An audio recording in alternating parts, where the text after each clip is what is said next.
Hello everybody. So I have been reading Johnny Rotten's autobiography. Johnny Rotten, whose real name is John Lydon, he was the singer in the Sex Pistols, who are an awesome punk band from the late 70s. They had one album, that was two fingers, they had one album, it was called Mind The Bollocks, Here's the Sex Pistols, and they got in trouble for that. Just like they got in trouble for a lot of the stuff that was on there. They were really controversial because they were just like really angry in reading this book.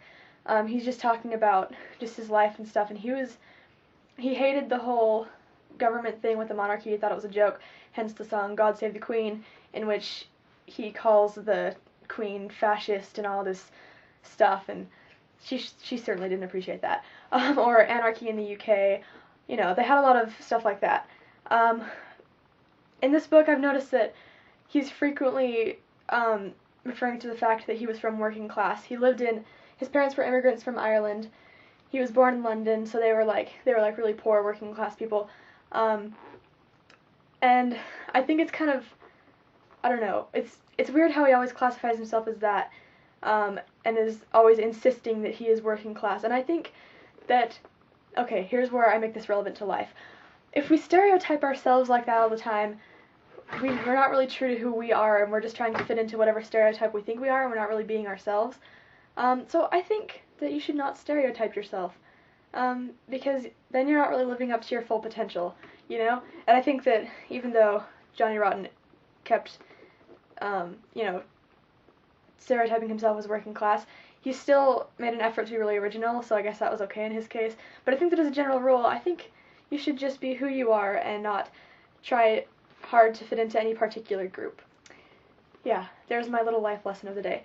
So, oh, another thing that I thought was funny is that he was talking about how a lot of people his age at the time were listening to stuff like Buddy Holly and the Beatles and stuff like that, and he was like, why are we listening to this stuff that's these people that are our grandparents' age? Which I thought was really funny, because this guy is, I think, 56, so he's, pretty soon his fans are going to be young enough to be his grandchildren, so, you know, that was kind of a silly thought for him to have. So anyway, the Sex Pistols, they were awesome.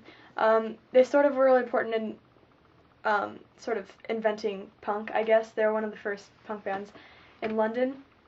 They were kind of buddies. Well, I don't know about buddies, but they played with the Clash a lot.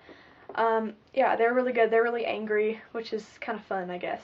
Sometimes you just need really angry music for when you're angry, and you just go in your room and you blast the Sex Pistols, and life is just better. So some of the best songs on the album, I think, are Holidays in the Sun, Anarchy in the UK, God Save the Queen, and Bodies. They're really good. So yeah, Anarchy in the UK and God Save the Queen got in a lot of trouble for their, you know, insulting the government and everything. Problems, I feel like he's talking about all these people who are whining about their problems when he's like, dude, that's nothing. Your life is not that hard, so stop whining about it. Which I think is true a lot. I think a lot of people whine about their problems, and you need to kind of put things in perspective and think about the fact that your life really is pretty great relative to other people's. So, yeah, I think he's right about that. I really like Bodies, even though the lyrics can be a bit gruesome. It's about abortions. So, you know, go figure. Yeah, that's all.